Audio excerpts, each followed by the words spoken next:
The Second Book of Samuel. Chapter 5. Then all the tribes of Israel came to David at Hebron, and spoke, saying, Behold, we are your bone and your flesh. In times past, when Saul was king over us, it was you who led Israel out and in. Yahweh said to you, You will be shepherd of my people Israel, and you will be prince over Israel.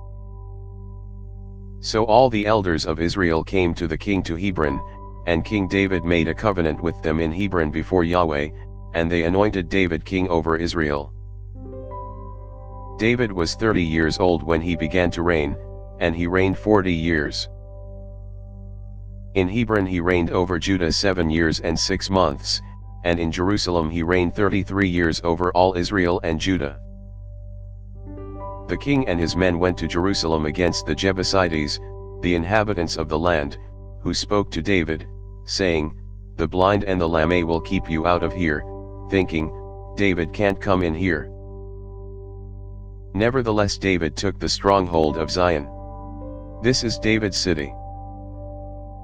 David said on that day, Whoever strikes the Jebusites, let him go up to the watercourse and strike those lame and blind, who are hated by David's soul. Therefore they say, The blind and the lame can't come into the house.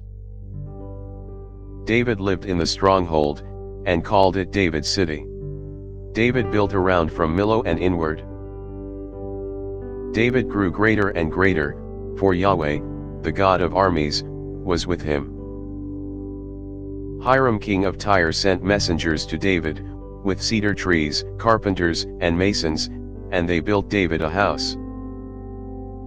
David perceived that Yahweh had established him king over Israel, and that he had exalted his kingdom for his people Israel's sake. David took more concubines and wives for himself out of Jerusalem, after he had come from Hebron, and more sons and daughters were born to David.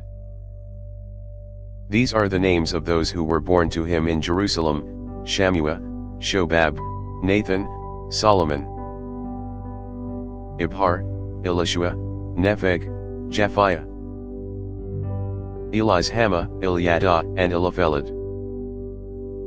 When the Philistines heard that they had anointed David king over Israel, all the Philistines went up to seek David, but David heard about it and went down to the stronghold. Now the Philistines had come and spread themselves in the valley of Rephaim. David inquired of Yahweh, saying, Shall I go up against the Philistines? Will you deliver them into my hand? Yahweh said to David, Go up, for I will certainly deliver the Philistines into your hand. David came to Baal Perazim, and David struck them there. Then he said, Yahweh has broken my enemies before me, like the breach of waters. Therefore he called the name of that place Baal Perazim. They left their images there, and David and his men took them away. The Philistines came up yet again, and spread themselves in the valley of Rephaim. When David inquired of Yahweh, he said, You shall not go up. Circle around behind them, and attack them in front of the mulberry trees. When you hear the sound of marching in the tops of the mulberry trees, then stir yourself up, for then Yahweh has gone out before you to strike the army of the Philistines. David did so, as Yahweh commanded him, and struck the Philistines all the way from Geba to Gezer. Thanks for listening. If you liked our video, give us a thumbs up and subscribe, it really helps.